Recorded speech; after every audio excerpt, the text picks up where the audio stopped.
Hai guys, kali ini aku ingin spoiler film yang baru saja aku tonton, yaitu Sleeping Beauty.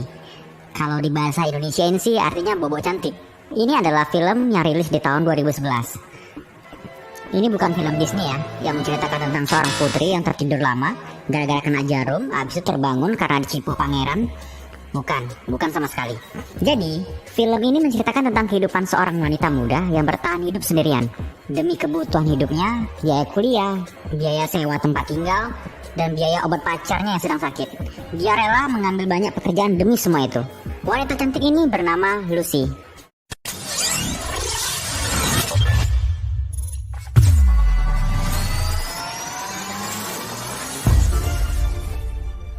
Film diawali dengan ditunjukkannya pekerjaan-pekerjaan yang diambil oleh Lucy. Dari menjadi kelinci percobaan eksperimen di Fakultas Kedokteran, dengan dikasih lihat adegan Lucy memasukkan selang ke dalam tenggorokannya. Kalau aku lihat sih anjir, ngilu banget sih. Jangan dibayangkan ya. Kemudian Lucy juga menjadi pelayan restoran, bekerja sebagai tukang fotokopi di sebuah perusahaan. Bahkan di malam harinya, Lucy juga sampai menjadi seorang pelacur di klub malam. Itu semua dilakukannya demi bisa bertahan hidup. Di kesibukannya bekerja, Lucy juga menyempatkan untuk berkunjung ke rumah pacarnya. Pacarnya ini dipanggil dengan julukan Birdman oleh Lucy. Birdman, manusia burung, manusia buung. Kita sebut aja buung ya. Buung apa itu? Ada aja julukannya. Buung menderita penyakit kanker stadium akhir, tapi dia tidak mau dirawat di rumah sakit dan lebih memilih melakukan pengobatan di rumah saja. Lucy rajin datang untuk menyediakan makanan dan obat untuk buung.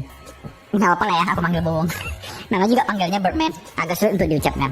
Dari sini saya merasa heran saja melihat Lucy, walaupun dia melakukan pekerjaan sebagai seorang pelacur, tapi masih bisa tetap setia menemani di masa-masa akhir hidup pacarnya. Setelah itu kita juga diperlihatkan permasalahan Lucy di tempat ia tinggal. Ketidakakraban dengan pemilik rumah karena Lucy sering telat membayar uang sewa rumahnya. Karena sadar masih banyak kebutuhan hidup yang harus ia bayar, akhirnya Lucy mencari lagi kerja tambahan melalui loker yang ada di koran mahasiswa di kampusnya. Dan dia pun akhirnya pergi ke tempat lowongan kerja itu. Dan kemudian diinterview oleh Clara, pemilik usaha tersebut. Saat diinterview, Clara menjelaskan mengenai pekerjaannya. Kita diberitahu bahwa ini adalah usaha penyedia jasa layanan VIP. Udah tau lah ya ini pekerjaan seperti apa, layanan VIP cuy. Clara juga bilang bahwa pekerjaan ini tidak tetap, tapi freelance gitu. Jadi setiap menyelesaikan tugasnya, Lucy akan langsung dapat bayaran. Kalau ada pekerjaan baru, ya dia bakal dihubungi. Walaupun pekerjaannya seperti itu, Clara juga memberitahukan bahwa vaginanya tidak akan dipenetrasi dan vaginanya adalah kuil. Oke, aku ulangi, vaginanya tidak akan dipenetrasi. Yang nggak tahu apa itu penetrasi, aku kasih tahu. Singkatnya, penetrasi itu bersatunya alat kelamin pria dan wanita. Nah, itu dia. Jadi udah paham kan? Jadi aku nggak perlu jelasin lebih dalam lagi kan guys. Terus si Lucy malah bilang, vaginaku itu bukanlah kuil. Ya iyalah, karena kita dari awal juga udah tahu bahwa si Lucy juga bekerja sebagai pelacur di klub malam, makanya dia bisa bilang seperti itu. Kemudian Lucy diperiksa fisiknya juga dengan cara menyuruhnya melepaskan baju. Kemudian Clara memanggil asistennya Thomas untuk mengecek tubuhnya si Lucy. Jadi tubuhnya si Lucy itu dicek apakah ada bekas tindik, tato, ataupun bekas luka pada tubuhnya. Dan akhirnya Lucy diterima di pekerjaan itu. Sebelum melakukan pekerjaan itu, Lucy diberikan fasilitas pembersihan diri seperti manicure, pedicure, dan bulu jembatnya pun juga dibersihkan. Akhirnya Lucy mendapatkan tugas pertamanya dari Clara. Jadi di tugas pertamanya ini, Lucy ditugaskan menjadi seorang pelayan dengan hanya menggunakan BH dan celana dalam saja. Awalnya Lucy terkejut gitu kan. Tapi ya sebenarnya kita juga tahu bahwa awalnya Lucy juga bekerja sebagai seorang pelacur di klub malam. Bagi dia ya tugas ini bukanlah apa-apa. Jadi di rumah ini ada sebuah acara yang dilakukan oleh sekumpulan lansia. Mereka melakukan makan malam, yang dimana di sini mereka dilayani dengan pelayan-pelayan wanita yang berpakaian setengah telanjang. Dari sini kita bisa lihat perbedaan Lucy dengan yang lainnya. Yang senior-senior pakai corak hitam, sedangkan Lucy berwarna putih. Ya dari sini kita nampak bahwasanya Lucy adalah anak baru. Di bagian ini ada yang membuat saya tercengang. Saat mereka melakukan istirahat di ruang tamu, ada dua wanita lagi nungging di dekat pembakaran kayu bakar. Ini buat apa coba? Gila, anjir. Hobi kakek-kakek Sugiono ini memang gila sih menurut aku. Ada-ada aja. Usia tinggal satu kalender aja buat aneh-aneh. Tapi karena bayarannya juga besar ya makanya Lucy mau melayani mereka. Selesai dari tugas itu, Lucy tidak langsung pulang ke rumahnya, tapi malah datang ke klub malam dan bekerja lagi menjadi seorang pelacur. Gila sih menurutku. Demi kebutuhan kehidupannya, dia harus melakukan semuanya itu. Keesokan paginya pulang dari klub malam, Lucy langsung ke rumahnya si Buwung, rumah si pacarnya. Kita diperlihatkan dengan kesedihan si Lucy yang menangis karena tahu si pacarnya ini, si Buwung Man ini, tidak akan lama lagi akan meninggal. Nggak ngerti sih bagaimana perasaannya si Lucy. Padahal si Lucy juga baru pulang dari klub malam loh. Tapi karena dia juga akan ditinggal oleh pacarnya, ya pasti sedih. Dan Lucy pun menangis. Kemudian di saat Lucy kuliah, dia dihubungi oleh Clara bahwa dia mendapatkan tugas barunya. Lucy pun kembali dijemput oleh supir dan menuju ke kediamannya si Clara. Kali ini tugasnya berbeda dari sebelumnya. Lucy diberikan ramuan teh pucuk oleh Clara, yang dimana Clara memberitahunya bahwa dia hanya akan tertidur pulas, bahkan bermimpi pun tidak. Saat dia terbangun, dia pun tidak akan tahu apa yang telah terjadi padanya. Setelah meminum ramuan teh pucuk itu, akhirnya Lucy pun bobok cantik di kamar. Dan ternyata saat si Lucy sudah tertidur pulas, datanglah Clara dan kakek Sugiono ke kamarnya. Kalau kalian masih ingat, kakek Sugiono inilah yang kemarin ada di jamuan makan malam telanjang gitu. Ngapain kek? Sebelum melakukan aksinya, si kakek Sugiono ini berbacot dulu. Ngomong panjang lebar mengenai masalah pernikahan dengan istrinya yang tidak harmonis. Mau mantap-mantapan aja harus membaca dulu. Kek. Selesai si kakek ngebacot, Clara pun memberitahukan kepadanya hanya ada satu larangan yang harus dipatuhi, yaitu tidak boleh terjadi penetrasi.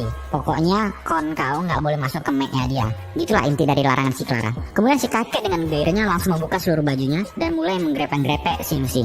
Yang buat aku bingung tuh, kok bisa ya ada orang kayak gini? Kalau mau yang lebih mantap dan enak, kenapa si kakek nggak cari PSK aja gitu? Si kakek bayar mahal-mahal si Clara cuma dapetin wanita yang tertidur dan cuma dapet grepe-grepe doang. Gila. Ketika si Lucy bangun dari tidurnya, dia tidak merasakan apa-apa dan tidak tahu apa yang telah terjadi padanya.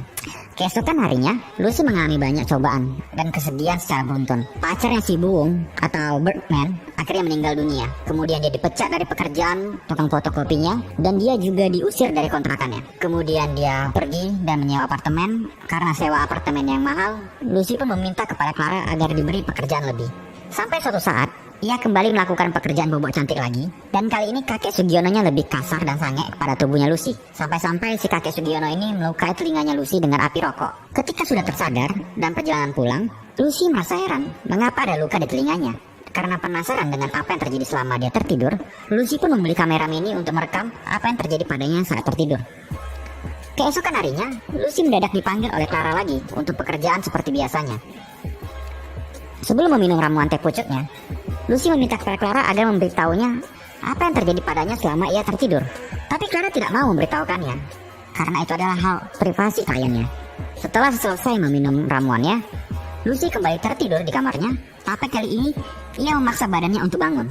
Dengan berusaha bangun dan berjalan sempoyongan, ia mengeluarkan kamera mini yang telah ia sembunyikan di mulutnya, kemudian meletakkannya di guci yang ada di samping tempat tidurnya. Setelah itu Lucy pun kembali tidur di kasurnya. Kemudian tidak berapa lama, masuklah Clara dan kakek Sugiono. Ternyata kali ini kakek Sugiono yang pertama kali menggrepeng-grepek Lucy datang kembali. Tapi yang anehnya, si kakek Sugiono ini meminta si Clara untuk dibuatkan ramuan teh pucuk juga. Dan Clara pun membuatkannya dengan takaran 4 sendok. 4 sendok ya. Si Lucy aja yang 1 sendok udah tepar, nggak sadarkan diri kayak mayat. Apalagi 4 sendok. Metong lah. Dari sini kita bisa lihat, tampaknya si kakek Sugiono ini mau mengakhiri hidupnya dengan keadaan mati damai tidur bersama wanita yang ia sukai. Kakek Sugiono itu pun akhirnya meminumnya. Keesokan paginya, Clara kembali masuk ke kamar dan membukakan jendela kamar itu. Clara pun memeriksa keadaan kakek itu dan ternyata sudah meninggal. Saat hendak membangunkan si Lucy, Clara terkejut dan panik karena Lucy gak bangun-bangun dari tidurnya. Si Clara menggoyang-goyangkan badannya, menamparnya sampai memberikan napas buatan, dan akhirnya Lucy pun sadarkan diri. Saat si Lucy sudah terbangun, kemudian si Lucy melihat ada seorang kakek telanjang yang tidur bersamanya. Lucy pun menangis sekeras-kerasnya karena ternyata ia tahu pekerjaan yang selama ini ia lakukan. Di bagian ini, saya jadi bingung, kok bisa ya si Lucy menangis? Bukannya tidur bersama pria lain itu sudah biasa baginya di klub malam? Ada yang aneh. Film pun berakhir dengan ditunjukkannya isi video yang berasal dari kamera pengintai Lucy, yang dimana isinya hanya adegan Lucy tidur dan kakek Sugiono yang tertidur di sampingnya. Tamat. Oke guys, jadi menurut aku film ini agak sedikit membingungkan bagi aku, karena aku juga nggak tahu kenapa ya si Lucy nangis. Padahal kan kita tahu bahwasanya si Lucy ini juga bekerja sebagai seorang pelacur. Apa dia alergi dengan kakek-kakek? Gak ada yang tahu. Oke guys, demikian spoiler film Sleeping Beauty dari saya. Semoga kalian suka. Kalau ada kritikan atau masukan, bisa langsung komen aja ya guys. Terima kasih. Cheers.